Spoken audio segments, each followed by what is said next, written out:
బడులు తెరిచే నాటికి కొత్త టీచర్లు కొలువుదీరేనా, అభ్యర్థుల సన్నద్ధత కోసం 3 నెలల వాయిదా, తర్వాత వర్గీకరణపై నివేదిక కోసం నిలిపివేత, డిఎస్సి ప్రకటించాక భర్తీకి కనీసం 3 నెలలు, తర్వాత టీచర్ల శిక్షణ మరికొంత సమయం, మరో 5 నెలల్లో ప్రక్రియ అసాధ్యమని వాదన.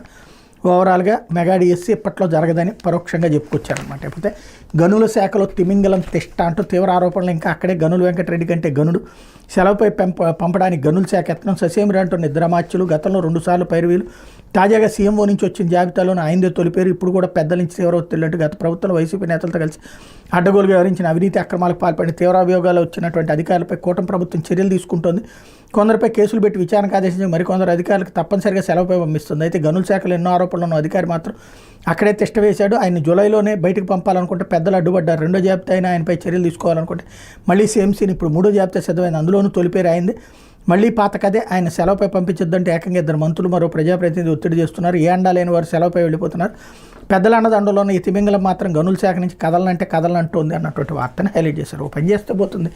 ఆంధ్రజ్యోతి ఆఫీసుని అడిగి ఎవరెవరు ఏ ఆఫీసులో ఉండాలి, ఎవరెవరిని ట్రాన్స్ఫర్ చేయాలి, ఎవడెవరిని డిస్మిస్ చేయాలి, ఎవడెవరిని జైల్లో పెట్టాలన్నది కనుక్కుని వార్తలు ఇస్తే ఇదే యాక్షన్ తీసుకుంటే చంద్రబాబు గారు బెటర్ ఏమో. లేకపోతే అధికారులు అంటే అదేదో వైసీపీ అధికారి, తెలుగుదేశం అధికారి ఉంటాడా, గనులు అంటే అదేదో ఎవడో తినకుండా ఉంటున్నాడు. ఇప్పుడు ఏమన్నా తినకుండా ఉంటున్నారా? ఎవడు తినబెట్టేటటువంటి కాన్సెప్ట్ తెలుసు వాడికి ఎక్కువ అవకాశం ఇస్తారు. అది కామన్గా జరిగేటటువంటి అంశం. ఇకపోతే అంతా ఆయన